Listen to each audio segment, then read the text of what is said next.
The Neo Reality Entertainment brand expands with a relaunch of the Neo Reality Collective Pop Culture News Talk.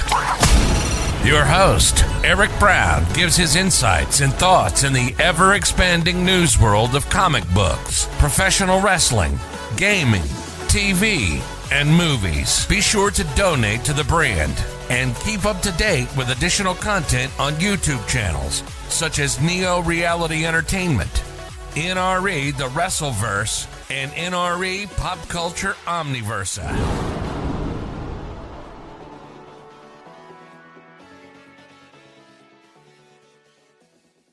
Today's edition of Neo Reality Collective is brought to you by Anchor.fm, a free distribution service podcasting hosting platform that allows you to record your podcast on your phone or computer. Anchor will distribute your podcast for you so it can be heard on Spotify, Apple Podcasts, Google Podcasts, and so much more. You can even make money from your podcast with no minimum listenership. It's everything you need to make a podcast in one place. Download the free Anchor.fm app or go to Anchor.fm to get started today. Thank you and enjoy the episode. Obi-Wan Kenobi. Now that is a name I haven't heard in a long time. So, Obi-Wan Kenobi, the long-awaited American TV miniseries for Disney Plus, has finally come out. We're 4 episodes in at the time of this podcast, and we're going to do 2 episodes at a time. And this is a series that has been extensively complicated. So,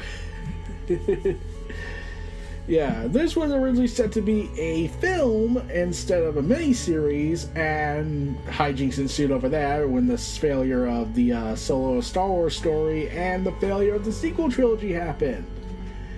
And there were other plans in place for this when the series was starting to be retooled into a new miniseries format instead of being a film. And there were some rewrites, complications, and there's also the whole famous story that it was originally going to have a much darker tone than what we're getting here. Because Star Wars can't be dark, even though Revenge of the Sith is the darkest Star Wars content yet, with the Clone Wars series being a close second. But okay, let's not do that. But one of the more infamous events that were revealed is that the original idea was apparently going to involve the would-be Sith Lord of the Legends timeline, Darth Vader. Also known as, when he was a simple man, as the Shed Head. So, yeah, he was originally supposed to be in this story, apparently, from what rumors were saying. I don't know if that's 100% true, but okay. But, yeah, they had canceled their planned films following the failure of Solo Star Wars series, and then Lucasfilm's focus changed to making the series for streaming services, such as The Mandalorian. After that series was successful, well, they decided to push for more content. So we got the Obi-Wan Kenobi series with everyone's favorite Obi-Wan actor that's not Alec Guinness is Ewan McGregor. Ewan McGregor. It's been a long time. So, yeah. This will be divided into 3 separate episode podcasts to discuss the episodes, and we're talking about part 1 and 2, which means we also have to talk about another famous character who's lately making waves through Star Wars for mostly the wrong reasons, for reasons I'll never get. Riva. So let's get into this. So we start off at Coruscant, of all places. My God. And we see younglings practicing with the Jedi Master. Then clones come in and start shooting up the place because this is Operation Nightfall and everyone hates you. So, yeah, this is actually a pretty intense sequence. Unlike we know what's gonna happen because, well, this whole event's going on. But I've always wanted to bring this up. I'm always curious. I would be alright if we got the full scope of what went down on Operation Nightfall. We know the aftermath. We know several sequences, like Baby Yoda escaping somehow. Quinlan Voss might have also escaped the events there. I mean, like, even though it was confirmed in Revenge of the Sith film that he was at Ma's pity, but okay. But yeah, the younglings and the Jedi make a run for this near continuous take until they had to do a camera cut, and we see Jedi fighting the future stormtroopers, aka the clone troopers. And yeah, the Jedi is kicking butt, and it's not very as all choreographed. It's all like, this is the style they're going for. It's very them trying the desperate to like, they're swinging wildly and all that. Like, they're realizing, okay, we don't know what's going on. The clones suddenly attacking us, and we have to protect the kids because the clones are also shooting at them. So yeah, the fight continues, and then eventually the Jedi teacher is killed as the younglings gather around the fallen Jedi, and they say they run. Now notice that there is a black one in there. I'm pretty certain for 100% fact that is the character we're going to see later on in this episode as an Inquisitor. So yeah, Order 66 is being executed as the Jedi are falling, and as the temple is being sacked, with Palpatine taking over the speakers and repeating, "Execute Order 66. Execute Order 66. We cut to 10 years later and head to Tatooine. So, this is the thing I'm gonna say. Is everyone starting to get sick of Tatooine? This is the thing that bugs me. Like, lately I've been noticing this, like, I think people are getting really sick of Tatooine because it's been used so much. Like, the Mandalorian started using Tatooine, the Book of Boba Fett used Tatooine, Obi-Wan Kenobi's doing Tatooine. I won't be surprised if Andor suddenly goes to Tatooine, and then we had Jakku in the sequel trilogy for reasons I'll never understand, and then we end it with being on Tatooine, in the nihilistic ending that we got. One day I'll probably explain why I call it a nihilistic outlook that is not at all hopeful. But yeah, at least this one makes more sense as opposed to, hey, let's go back to, why can't, like I said this before, can we go to a different planet that has not been explored in live action? Can we go to Nar Shaddaa? Can we go to Nal Hutta? Or is it because this is cost effective more and we could just be cheaper here? It's because it's nothing but a giant just ball. But yeah, it's 10 years later and life is pretty much the same on Tatooine as Imperial ships start scaling across the city and they start panicking. So yeah, an Inquisitor ship to be exact is landing on the planet, and long and behold we get the arrival of two ultimate badasses, the Grand Inquisitor and the third brother, along with Riva, the second sister.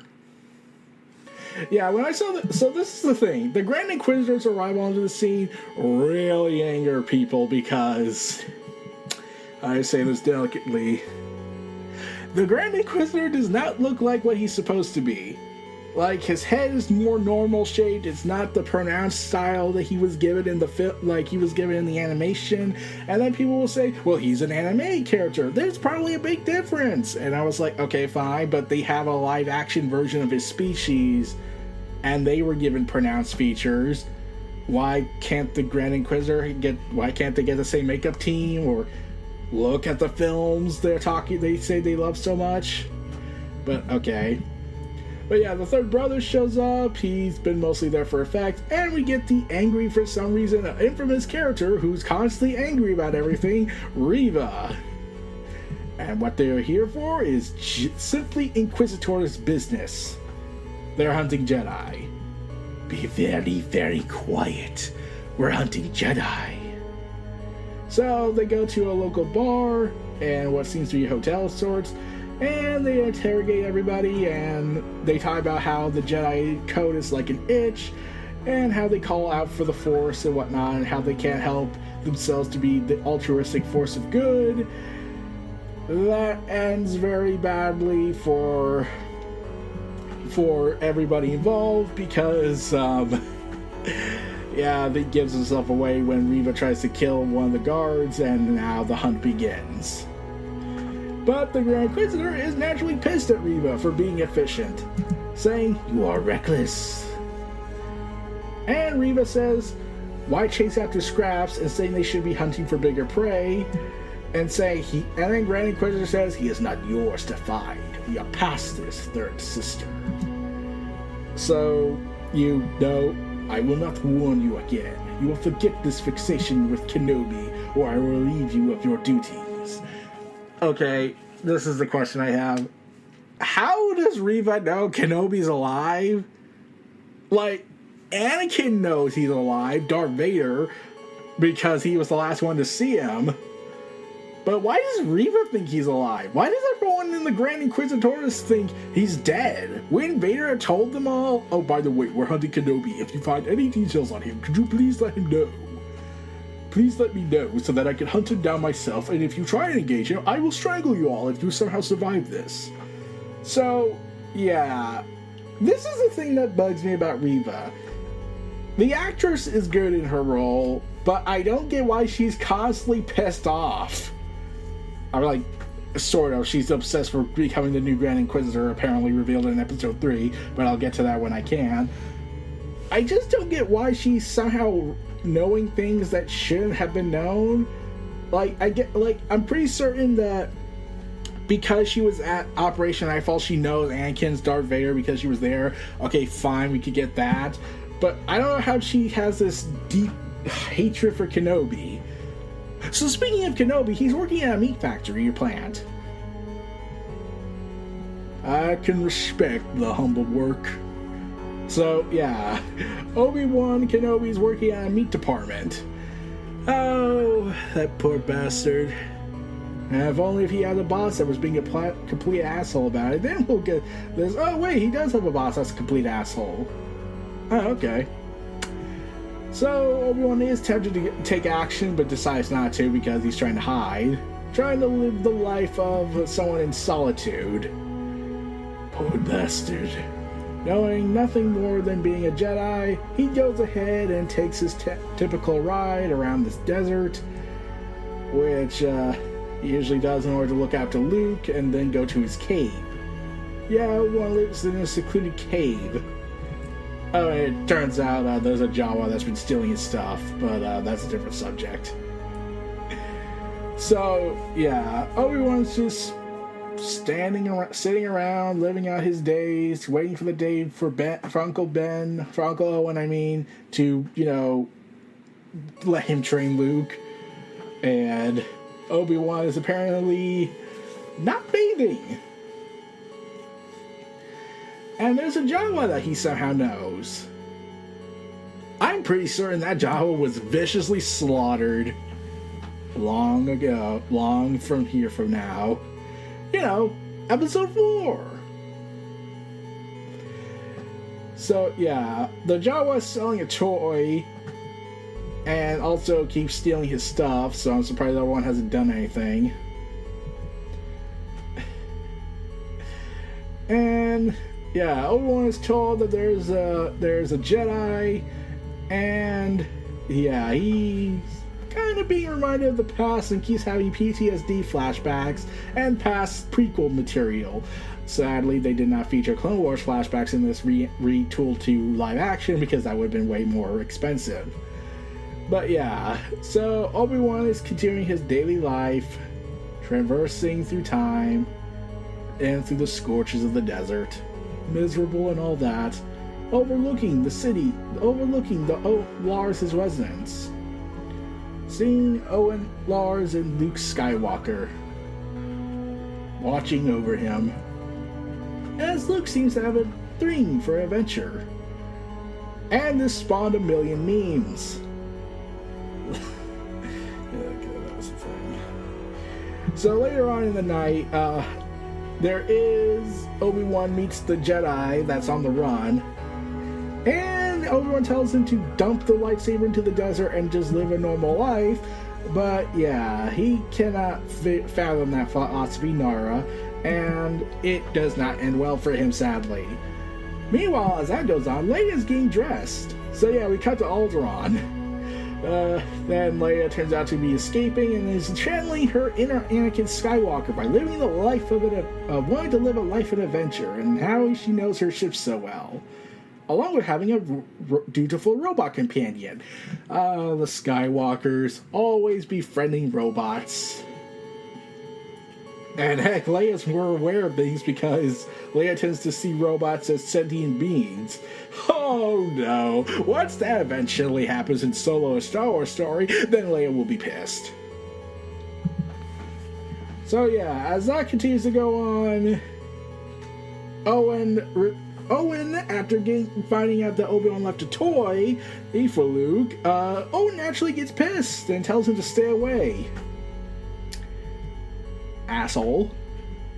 So yeah, he wants Luke to live a normal life, which is a terrible idea considering he's the last hope for the galaxy.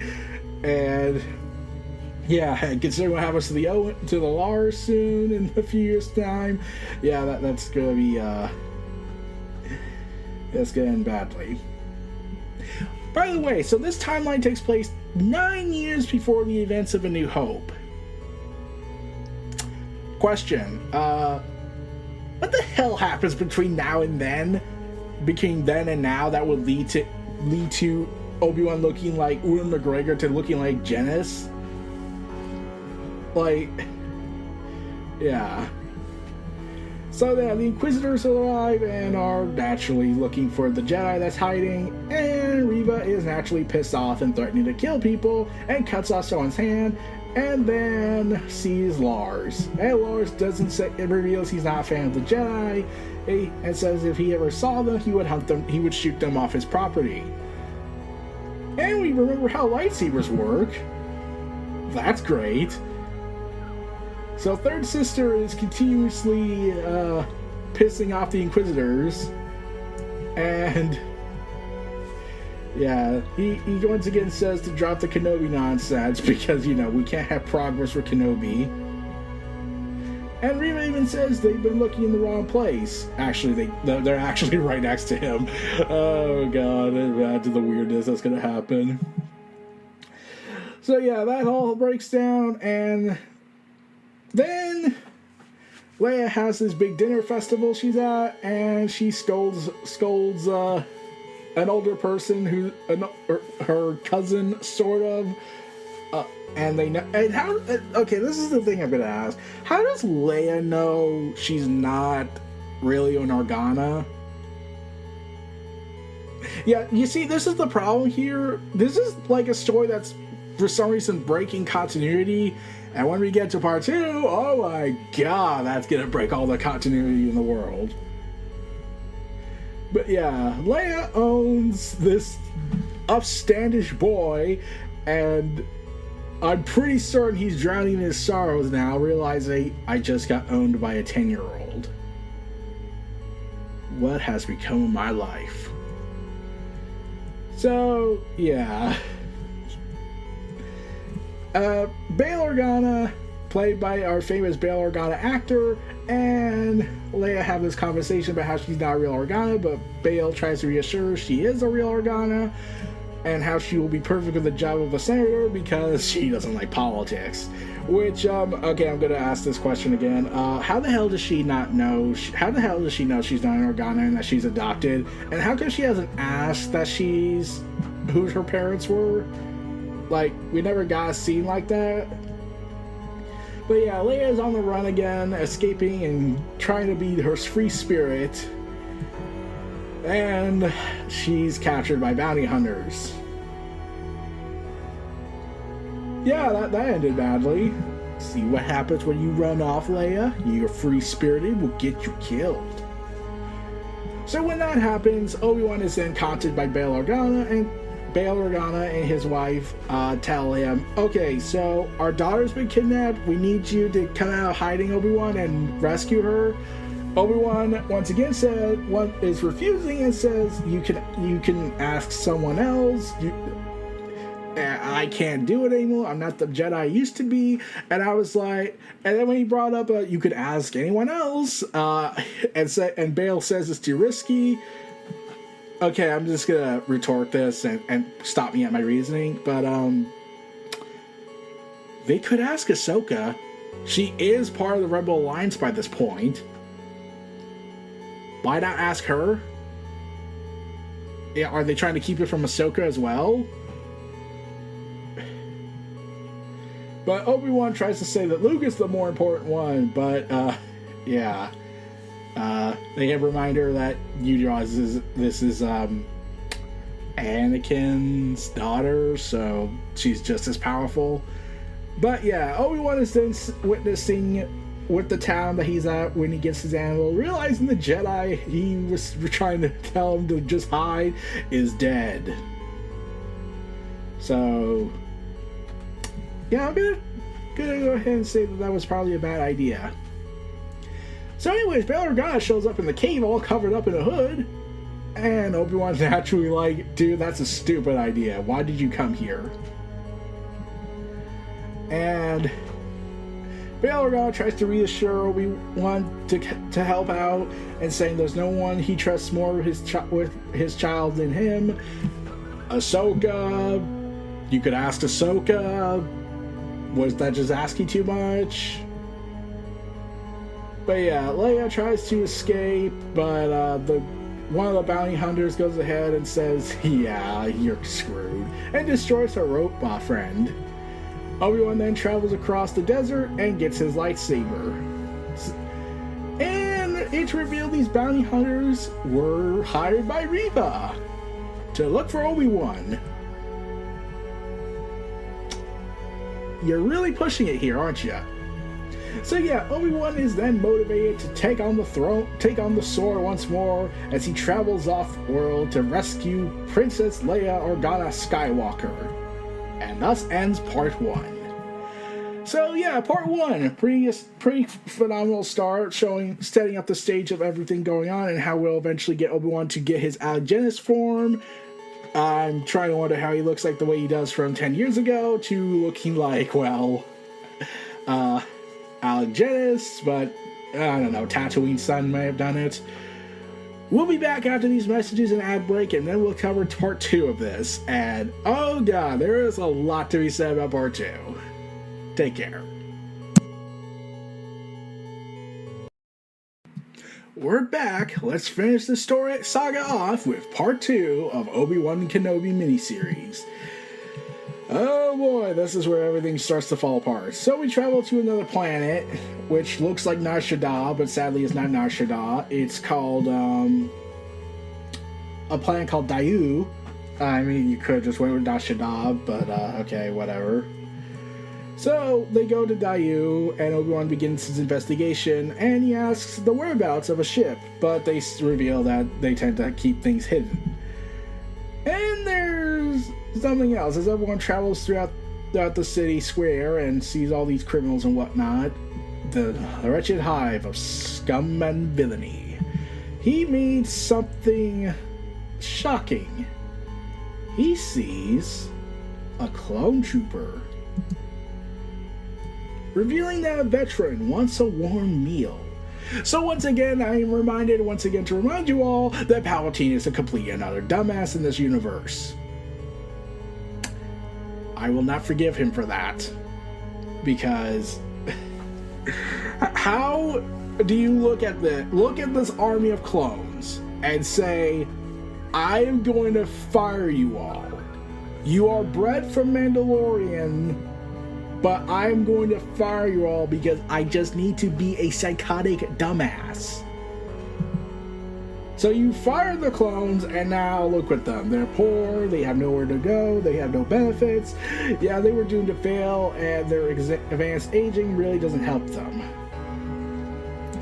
But we never see that clone again. I thought when I saw this episode, when I first saw this, I was like, oh, maybe he's gonna show up out of nowhere and save Obi-Wan Kenobi from being captured, because he clearly recognized him from the war. Like, anyone could recognize him. But sadly, that was not the case, and yeah. And then, Obi-Wan to ask for a location for a girl, and for who he calls as his daughter, because he can't say who exactly, because that will end badly. But, he's given drugs. Yeah. And a little punk kid, just asked to, hey, there's a prize for you. And Yeah, it's clearly obvious. So this Jedi, and I use that term loosely, reveals that he will give safe passage to Corellia and has a contact that will allow them, and has the Force and yada yada yada. He's a scammer using magnetic tricks, and yeah, he's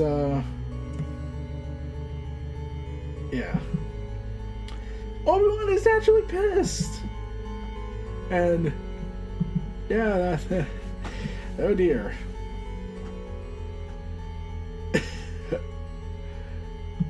So, yeah, Obi-Wan tries to play dumb, and naturally he just can't take it anymore and breaks his stuff.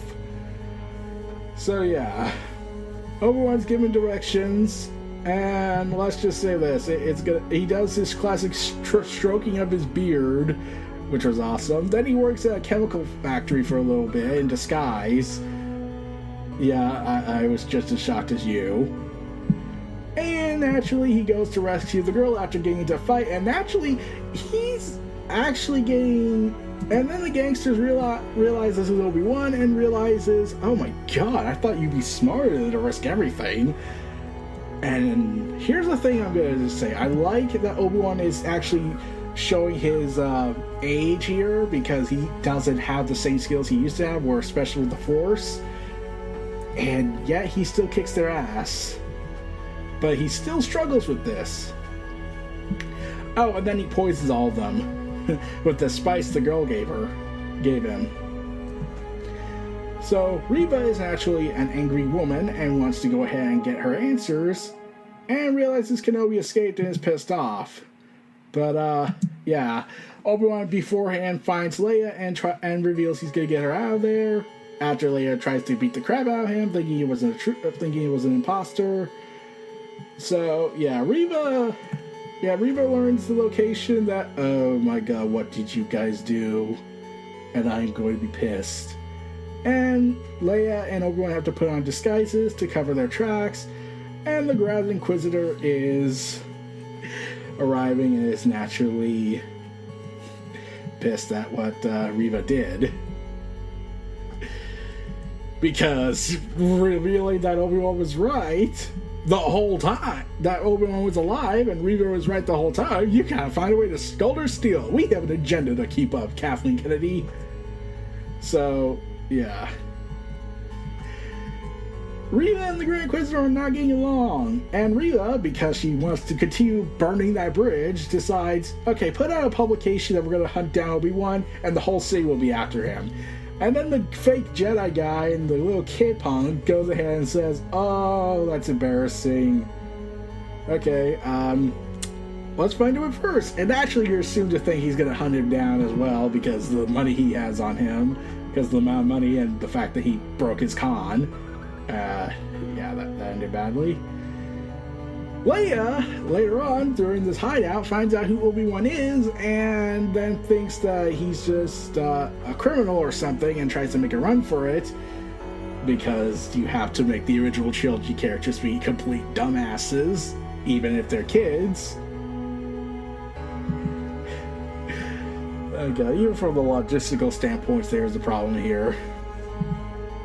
Riva is naturally curious and is hunting down Obi-Wan and tries to catch up, and we get some insane choreograph as the guy tries to play hero, as the Jedi guy tries to play hero and tries to redeem himself, so to speak, and tries to get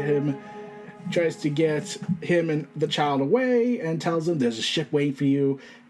You'll have your identities ready. But they're about to put the station on lockdown. But he directs him to a cargo port, saying it's fully automated and will take them to a place where they can help them. So he tries to redeem himself, saying, I got that family safe and I'm going to help you from here. Though you left them poor more, so yeah. Meanwhile, the Grand Inquisitor cuts off some guy's poor thing. I'm not going to say it. But Riva is naturally in pursuit and encounters the criminal. Criminal. Yeah. Yeah, he's screwed. If I is surprised Riva, with how the character's been portrayed so far as an angry woman, has not just gutted him saying, yeah, you're not a Jedi. Like, oh my god, we're really doing this. Yeah. And then she uses the Force to get his mind and then breaks him. Surprisingly, she does not kill the guy. So... yeah, Obi-Wan and Leia continue their duo being a comedic pairing because child and old man in a post-apocalyptic event. Oh, I've definitely not seen that before. And Riva decides to finally confront Obi-Wan. And as that goes on, Riva tries to taunt Obi-Wan as Leia reaches the cargo port ship to get ready for the fully automation. And yeah, Riva then makes this stunning reveal. She says she's going to take Obi-Wan to him and that Lord Vader will be pleased. Much to Obi-Wan's shock.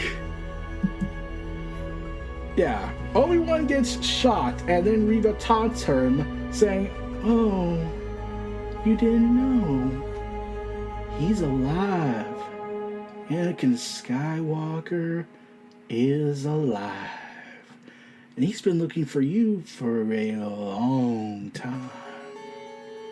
So, yeah, let me get to this part. This scene where Obi-Wan learns that Anakin's alive is shocking in how good Ewan McGregor is as Obi-Wan. Like, he goes from... like, he looks kind of relieved that he did not kill Anakin, but he's shocked and horrified knowing that if he had done what he needed to have done all those years ago, the galaxy probably would be less under terror, under the fist of Lord Vader. And Riva vows to deliver him to, well, Vader, which I'm pretty sure Vader would be pissed. And naturally, the Grand Inquisitor comes in to ruin everything because he's a man. I'm like, that's my conspiracy theory. I'm probably wrong. And if I am, I am. But yeah, the Grand Inquisitor says, "Third sister, I can't stand the reek of your ambition no longer. I mean, like, I'm a Sith, so I shoot." So, after Riva tries to convince him to do logical stuff like actually work together, the Grand Inquisitor, being a dumbass, decides to continue to be a dumbass and say, "Stand aside, third sister, and I will be the one to end this." So Riva does that, and as he prepares to finally end this threat and telling her to watch and learn, she kills the Grand Inquisitor.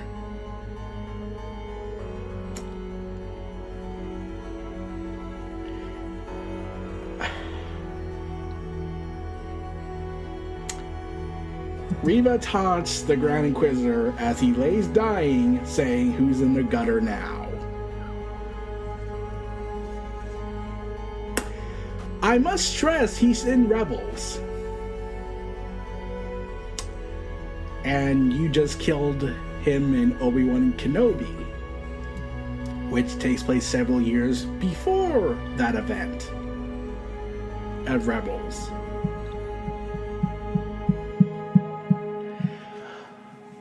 Okay, allow me to explain why this is a problem. So, we could probably still get the Grand Inquisitor showing up in the last 2 remaining episodes of the series, but the fact that he's been gone the whole time throughout the rest of the series so far, and the fact he'll just pop out of nowhere is kind of a cheap trick. Like, they even act like he's dead. Like, the third sister says he's dead, Vader doesn't seem to care. I'm like, why would he? And no one else seems to be talking about, hey, is the Grand Inquisitor alright? Is he in a medical capsule? Is he recovering? Will he survive his injuries? Nope, we never hear any of that. We're just, let's assume he's dead and go along with it because everyone somehow never watched Rebels or even heard of what happened in the show. So, yeah. And here's the thing, even the music seems to take a weird turn with it. So, remember how...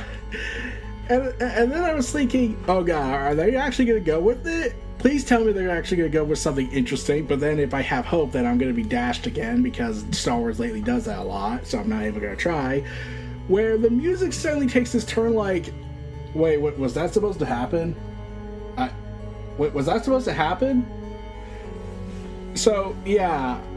Are they going multiverse logic now? Saying that this is an alternate timeline where the events still happen, but Riva's going to become the Grand Inquisitor and take the place of the former Grand Inquisitor?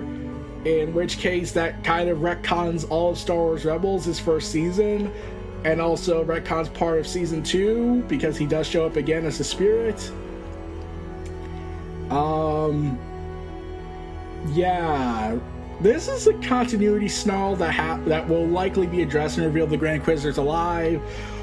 Or they'll go the cheaper route and say, you want to learn how the Grand Inquisitor's alive and in Rebels again? Oh, well, buy this comic for $4.99 and get the incentive variant cover for the spoiler details for $50.99 in order to learn how he's actually a clone.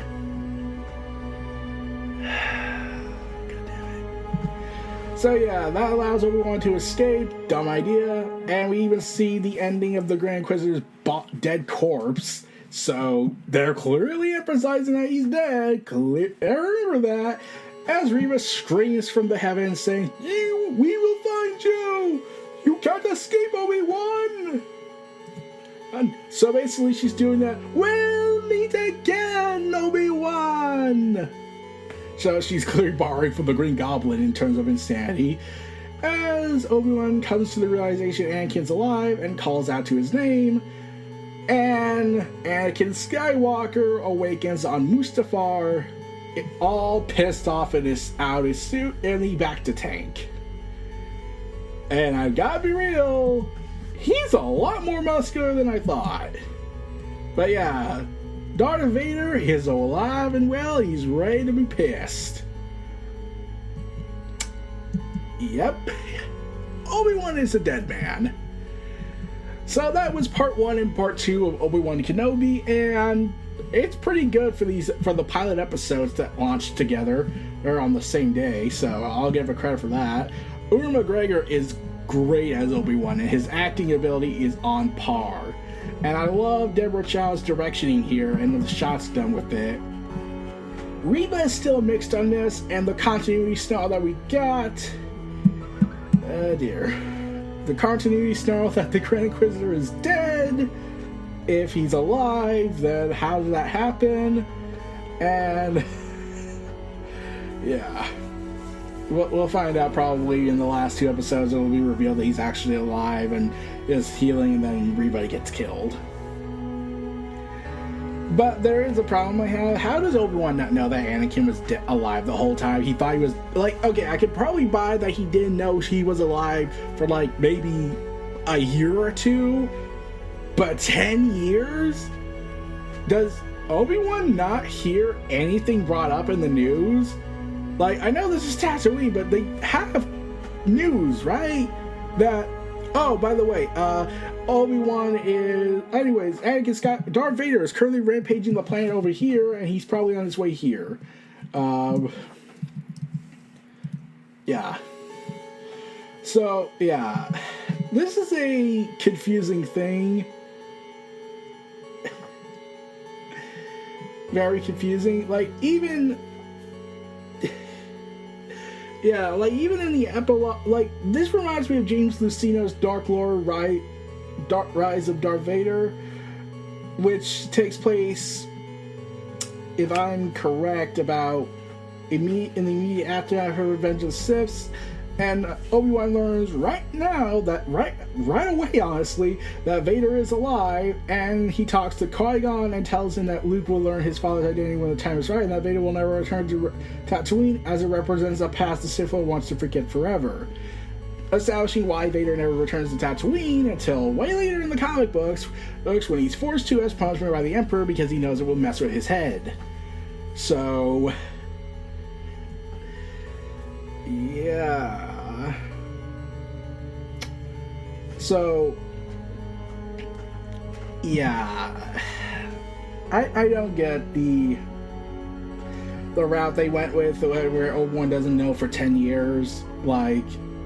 it could have been more interesting if they just showcased Obi-Wan as a prologue scene where Obi-Wan learns Anakin Skywalker, in the immediate aftermath, is alive of Revenge of the Sith and has this horrifying nightmare, and then he tries to, and then you, instead of doing the epilogue where Obi-Wan is in contact with Qui-Gon, he is instead left in the unknown and just realizes he has to really keep hidden for a long while to protect him. Like, it would have added more to the anxiety status of this story for Obi-Wan. Like, he has to learn, okay, Darth Vader's alive and he's pissed. He'll try to look for me. All I can do is hope. And like, wouldn't Bail Organa have told him in the news? Like, yeah. So, yeah. Part 1 and Part 2, for what we got in this new canon version, is good. Ewan McGregor, like I said, is awesome. Deborah Chow's directing is great. The script for Part 1 is awesome. Part 2 is serviceable.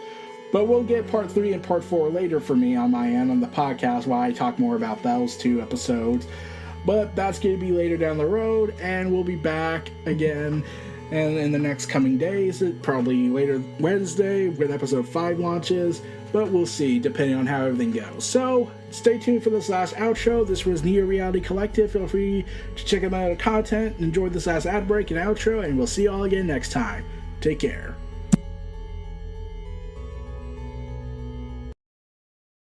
Be sure to donate to the brand and keep up to date with additional content on YouTube channels such as Neo Reality Entertainment, NRE The Wrestleverse, and NRE Pop Culture Omniversa.